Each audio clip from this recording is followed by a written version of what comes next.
여러분은 갑자기 집에서 가족을 떠나보내는 순간을 상상해 보신 적 있으신가요? 또 여러분은 사랑하는 사람을 어떻게 떠나보내고 싶으신가요? 그 순간이 닥쳤을 때 무엇을 해야 할지, 어디에 연락해야 할지 생각만 해도 가슴이 먹먹해지죠. 아무리 준비했다고 생각해도 막상 그 순간이 오면 모든 것이 머릿속에서 사라지는 것 같습니다. 특히 갑작스러운 상황이라면 더더욱 그렇습니다. 저는 올해로 68세, 은퇴를 앞둔 응급의학과 전문의입니다. 40년 가까이 수많은 마지막 순간을 지켜보았지만 그럼에도 지금도 매일 병원에 나가 환자들을 돌보고 있습니다. 그 나이에 아직도 응급실에 계세요? 주변에서는 그렇게 놀라워합니다. 하지만 제가 계속 일을 하는 이유는 단순히 의술을 펼치는 것이 아니라 그 어려운 순간에 필요한 실질적인 도움과 정보를 전달하기 위해서입니다. 하지만 제가 오늘 말씀드릴 이야기는 병원에서는 누구도 제대로 알려주지 않는, 그러나 꼭 알아야 하는 이야기입니다. 의학 교과서에도 없고 의대에서도 가르쳐주지 않는 집에서 사망했을 때 진짜 절차에 대해 말씀드리려 합니다. 이것은 의학적 지식이 아니라 실질적인 삶의 지혜이자 언젠가는 모든 사람에게 필요한 정보입니다. 혹시 여러분도 그 순간 무엇부터 해야 할지 막막할까봐 두려우셨던 적 있으신가요? 어떤 서류가 필요한지, 누구에게 연락해야 하는지, 법적으로 문제가 없으려면 어떤 순서를 따라야 하는지, 이런 궁금증들이 마음 한구석에 자리 잡고 있지 않으신가요? 오늘은 그 두려움을 조금이나마 덜어드리고 싶습니다. 제 경험과 전문 지식을 바탕으로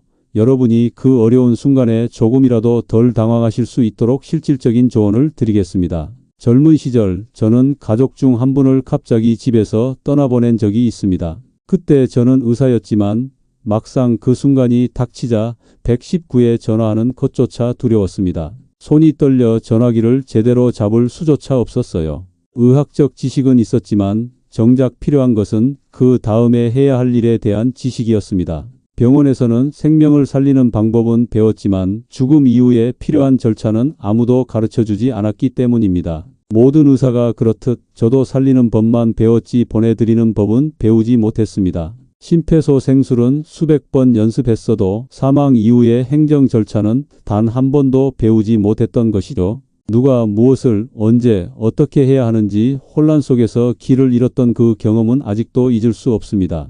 홀로 남겨진 듯한 그 막막함, 서류 한 장의 중요성도 모른 채 우왕좌왕했던 그 시간들이 지금도 가슴 한편에 남아 있습니다. 사랑하는 사람을 보내는 순간에도 행정적인 절차에 허둥대며 제대로 된 작별 인사조차 하지 못했던 그 후회가 지금도 저를 아프게 합니다. 당시 저는 사망 확인서가 필요한지도 그것을 누구에게 받아야 하는지도 몰랐습니다. 장례식장에 어떻게 연락해야 하는지, 어떤 순서로 진행해야 하는지도 알지 못했습니다. 의사였던 제가 이 정도였으니 의학 지식이 없는 일반 분들은 얼마나 더 혼란스러울까요? 혹시 여러분은 그런 순간이 닥친다면 어디서부터 손을 쓰시겠습니까? 생각만 해도 답답하고 두렵지 않으신가요? 아마도 대부분의 분들이 저와 같은 혼란을 겪으실 거라고 생각합니다. 하지만 미리 알고 준비한다면 그 어려운 순간에도 조금은 덜 당황하실 수 있을 거예요. 그날 이후 저는 다짐했습니다. 언젠가 이 진짜 이야기를 꼭 전해야겠다. 의사로서, 그리고 한 번의 경험을 겪은 사람으로서 말입니다. 그 후로 응급실에서 환자를 돌보면서도 항상 마음 한편에는 이런 생각이 자리 잡고 있었습니다. 어떻게 하면 이런 정보를 더 많은 사람들에게 알릴 수 있을까? 가르쳐주지 않는다고 해도 우리는 알아야 했습니다. 사랑하는 사람을 존엄하게 보내드리기 위해, 남은 가족들이 후회하지 않기 위해. 그래서 수년간 저는 응급실에서 만난 가족들에게 조용히 이런 정보를 전달해 왔습니다. 공식적인 교육에서는 다루지 않지만 실제로 가장 필요한 이 지식들을 말이죠. 응급실에서 환자를 떠나보낸 가족들이 이제 어떻게 해야 하나요? 라고 물을 때마다 저는 최대한 자세히 설명해 드렸습니다. 절차를 알려드리고 필요한 서류를 안내하고 다음 단계를 조언해 드렸죠. 그때마다 안도의 한숨을 내쉬는 가족들을 보며 이 정보가 얼마나 소중한지 다시 한번 깨달았습니다. 오늘 이 자리에서 그동안 병원에서도 강의에서도 쉽게 꺼내지 않았던 이야기를 처음으로 꺼내려 합니다. 의학적 지식보다 더 실용적이고 어쩌면 더 중요할 수 있는 이 정보를 여러분과 나누고 싶습니다. 이것은 단순한 지식 전달이 아닌 제 인생의 경험에서 우러나온 진심 어린 조언입니다. 이 이야기는 끝까지 들어야 전체 흐름을 알 수 있습니다. 지금 이 순간 구독과 좋아요로 함께 해주시면 힘이 됩니다. 여러분의 작은 응원이 이런 소중한 정보가 더 많은 분들에게 전달되는데 큰 도움이 됩니다. 함께 준비해 봅시다. 그 어려운 순간에 조금이라도 덜 당황하실 수 있도록 첫 번째, 돌아가셔도 반드시 119에 신고해야 합니다. 이것은 가장 기본적이면서도 많은 분들이 놓치는 중요한 부분입니다. 집에서 사망하셨다고 해서 바로 장례식장에 연락하면 안 됩니다. 법적으로도 절차상으로도 문제가 생길 수 있어요. 왜 119에 신고해야 할까요? 집에서의 사망은 병원 외 사망으로 분류되어 법적으로 확인 절차가 필요합니다. 119 구급대가 출동해 법적 사망 확인을 해야 하는 것이죠. 이 단계를 건너뛰면 나중에 사망진단서 발급이 어려워지고 심지어 법적 문제로 이어질 수도 있습니다. 제가 응급실에서 만났던 김용호 씨의 경우 어머니가 집에서 돌아가셨을 때 바로 장례식장에 연락했다가 큰 문제가 생겼습니다. 사망진단서를 받지 못해 장례를 치르지 못하고 결국 경찰 조사까지 받게 되었죠. 그저 절차를 몰랐을 뿐인데 큰 고통을 겪으셨습니다. 또 얼마 전에는 최정현 씨의 사례도 있었습니다. 최 씨는 만 92세 아버지가 잠든 상태에서 돌아가셨을 때 노환으로 인한 명백한 자연사라고 생각해 곧바로 장례식장을 불렀습니다. 하지만 장례식장에서는 사망진단서가 없다며 모시기를 거부했고 그 후 절차가 꼬이면서 3일이나 장례를 치르지 못하는 상황이 벌어졌죠. 나중에 알고 보니 119를 통한 공식 사망 확인이 필수적이었던 것입니다. 119에 신고할 때는 최대한 침착하게 주소와 상황을 전달하세요. 집에서 가족이 의식이 없고 호흡이 없는 것 같습니다 라고 명확하게 말씀하시면 됩니다.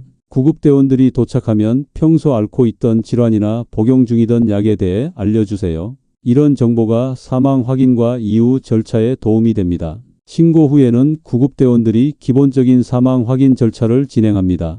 이때 당황하지 마시고 협조해 주세요. 심폐소생술을 시도할 수도 있고 심전도 검사 등을 통해 사망을 확인하기도 합니다. 질병력이 있는 경우 주치의 연락처나 진료받던 병원 정보를 미리 준비해두면 좋습니다. 구급대원들은 이런 정보를 바탕으로 사망 확인 후 필요한 조치를 안내해 드립니다. 주의하셔야 할 점은 신고 없이 장례를 진행하면 불법으로 간주될 수 있다는 것입니다. 아무리 고령이시거나 오랜 투병 끝에 돌아가셨더라도 반드시 공식적인 사망 확인 절차를 거쳐야 합니다. 이것은 고인을 위한 최소한의 법적 예우이자 남은 가족들을 위한 보호장치이기도 합니다.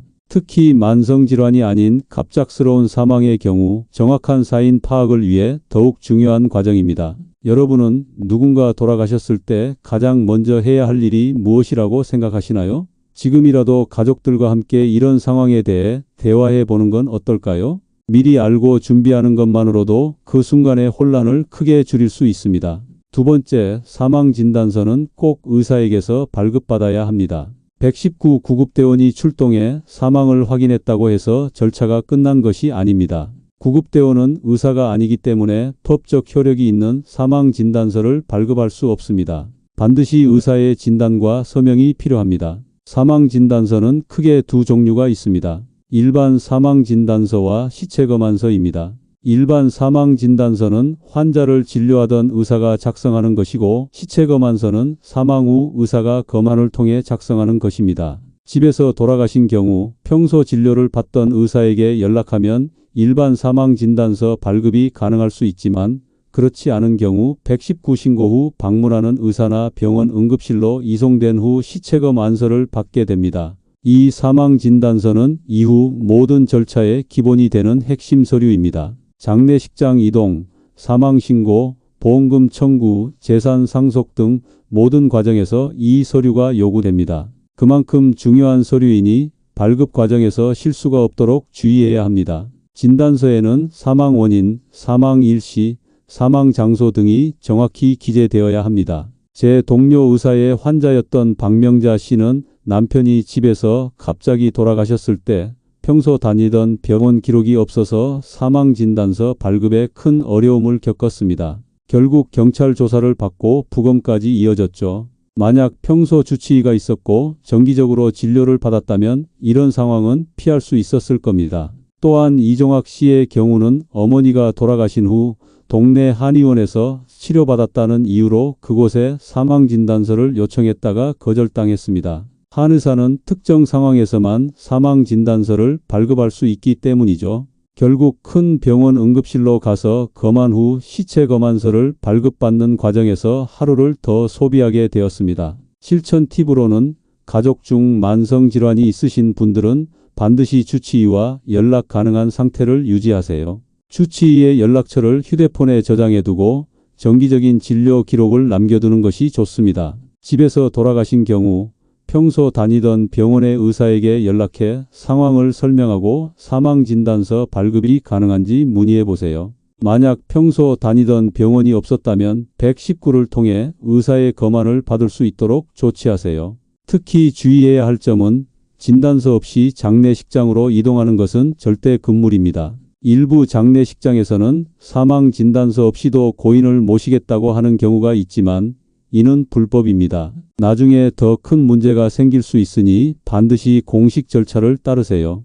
또한 사망진단서 원본은 여러 부가 필요하니 발급 시 최소 5에서 10부 정도 요청하시는 것이 좋습니다. 보험, 연금, 재산 처리 등 다양한 곳에서 원본을 요구하기 때문입니다. 혹시 우리 가족 주치의 연락처를 바로 찾을 수 있으신가요? 지금 당장 확인해 보세요. 없다면 오늘부터 가족 구성원들의 주치의 정보를 정리해 두는 것은 어떨까요? 작은 준비가 큰 차이를 만들 수 있습니다. 으로도 좋은 정보를 얻을 수 있습니다. 미리 준비하는 마음이 나중에 큰 위안이 될 수 있습니다. 세 번째, 장례식장 선정은 시간과 거리를 최우선으로 하세요. 많은 분들이 장례식장을 고를 때 가격이나 규모 또는 주변의 평판을 먼저 생각합니다. 물론 이런 요소들도 중요하지만 가장 먼저 고려해야 할 것은 시간과 거리입니다. 왜 그럴까요? 사망 후 시간이 지날수록 고인의 상태는 변화합니다. 특히 여름철이나 난방이 강한 겨울철에는 그 변화 속도가 더 빠릅니다. 고인을 최대한 존엄하게 모시기 위해서는 신속한 이동이 필수적입니다. 또한 사망 확인 후 장례식장까지의 거리가 멀면 이동 과정에서 예상치 못한 문제가 생길 수 있습니다. 저는 응급실에서 근무하며 이송시간 지연으로 고인의 상태가 악화된 경우를 많이 봤습니다. 이동 거리가 멀어 2시간 이상 걸린 경우 도착했을 때 이미 시신의 상태가 좋지 않아 가족들이 더 큰 슬픔을 겪는 것을 여러 번 목격했습니다. 이런 아픔은 사전에 조금만 신경 쓰면 피할 수 있는 것이었죠. 한 예로 지난해 여름 제가 만났던 서진우 씨는 어머니가 돌아가신 후 고향 마을의 장례식장으로 모시기 위해 3시간 넘게 이동했습니다. 하지만 도착했을 때 이미 시신의 상태가 많이 변화해 가족들이 큰 충격을 받았습니다. 특히 여름철이라 상태 변화가 더 빨랐던 것이죠. 후회와 슬픔이 배가 되었다고 합니다. 또한 장례식장을 선택할 때는 시설의 냉장 보관 능력도 중요한 요소입니다. 모든 장례식장이 동일한 수준의 시설을 갖추고 있는 것은 아닙니다. 특히 소규모 장례식장은 냉장 시설이 부족하거나 노후된 경우가 있어 고인을 모시는 데 있어 어려움이 생길 수 있습니다. 가능하다면 대형 병원 내 장례식장이나 현대적 시설을 갖춘 곳을 선택하는 것이 안전합니다. 실천 팁으로는 가족이 거주하는 곳에서 가까운 장례식장 2곳 정도를 미리 알아두는 것이 좋습니다. 연락처, 위치, 기본 가격대 정도만 메모해 두어도 큰 도움이 됩니다. 또한 혹시 종교적 특성이 있다면 그에 맞는 장례식장인지도 미리 확인해 두세요. 장례 비용은 지역과 시설에 따라 크게 차이가 나므로 대략적인 비용 범위도 파악해 두면 좋습니다. 보통 300만 원에서 500만 원 사이가 기본 비용이지만 장례 규모와 추가 서비스에 따라 달라질 수 있습니다. 장례 과정에서 필요한 물품들도 미리 알아두세요. 상복, 조화, 영정사진 등이 필요한데 대부분의 장례식장에서 패키지로 제공하지만 가격 차이가 큽니다. 장례식장과 계약 전에 어떤 항목이 포함되어 있는지, 어떤 항목이 추가 비용인지 명확히 확인하시는 것이 좋습니다. 특히 주의해야 할 점은 빈소 예약과 화장 예약은 동시에 진행해야 한다는 것입니다. 특히 도시 지역에서는 화장장 예약이 어려운 경우가 많습니다. 장례식장만 예약하고 화장장을 못 잡으면 장례 일정 전체가 미뤄질 수 있으니 반드시 함께 확인하세요.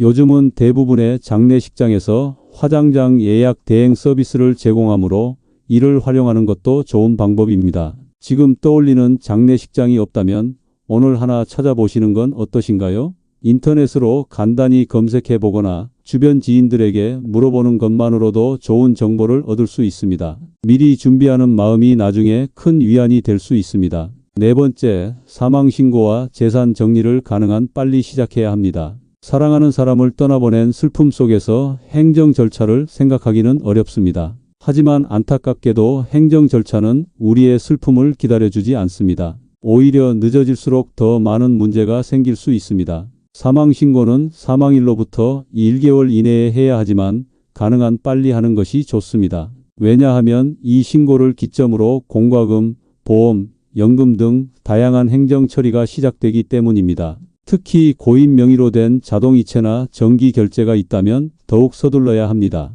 제가 응급실에서 만났던 이정숙 씨는 남편이 돌아가신 후 사망신고를 미루다가 자동이체 해지와 부채 조회를 놓쳐 수백만 원의 빚을 떠안게 되었습니다. 단순히 행정 절차를 몰랐기 때문에 발생한 안타까운 상황이었죠. 이런 사례는 제가 응급실 근무 중에 수차례 목격했습니다. 실천 팁으로는 사망신고 후 즉시 사망자 재산조회 서비스를 신청하세요.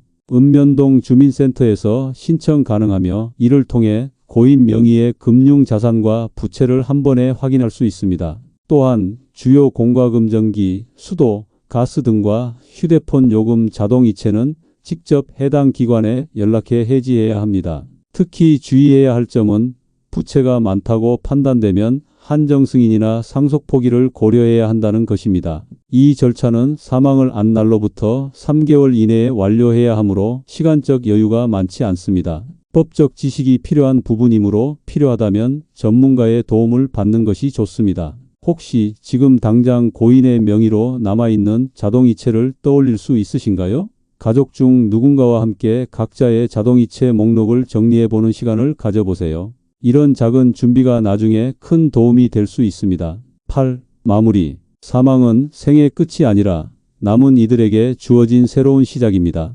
떠나보내는 슬픔 속에서도 남은 이들은 계속 삶을 이어가야 하고 그 과정이 최대한 평온하기를 바라는 마음으로 오늘 이 이야기를 나눴습니다. 오늘 말씀드린 절차를 다시 짧게 정리해 드리겠습니다. 집에서 사망했을 때 119 신고, 사망진단서, 발급, 장례식장, 연락, 사망신고, 재산 정리, 이 5단계를 기억하세요. 그리고 무엇보다 중요한 건 슬픔 속에서도 침착하게 한 걸음씩 나아가는 것입니다. 이런 준비는 결코 불길한 것이 아닙니다. 오히려 사랑하는 사람을 위한 그리고 남겨질 사람들을 위한 배려입니다. 40년 응급의학과 의사로 일하며 수많은 생과 사의 순간을 지켜본 저의 경험이 여러분에게 조금이나마 도움이 되었으면 합니다. 당신은 오늘 무엇부터 준비해 보시겠습니까? 작게는 가족과 혹시 모를 상황에 대해 대화해 보기부터 시작할 수 있습니다. 비록 불편한 주제일 수 있지만 이런 대화가 나중에 큰 위안이 된다는 것을 경험으로 알고 있습니다. 지금 시작하면 그때 우리가 후회 대신 따뜻한 작별을 할 수 있을 것입니다. 미리 준비한다는 것은 두려움을 줄이는 가장 확실한 방법입니다. 그리고 그 준비는 결코 늦지 않았습니다. 오늘부터, 지금부터 시작하세요. 다음 영상에서는 장례식장에서 절대 놓치지 말아야 할 3가지 포인트를 함께 살펴보겠습니다. 장례식장에서 흔히 발생하는 문제들과 그 해결책에 대해 알려드릴 예정이니 많은 관심과 기대 부탁드립니다. 오늘도 끝까지 시청해 주셔서 감사합니다.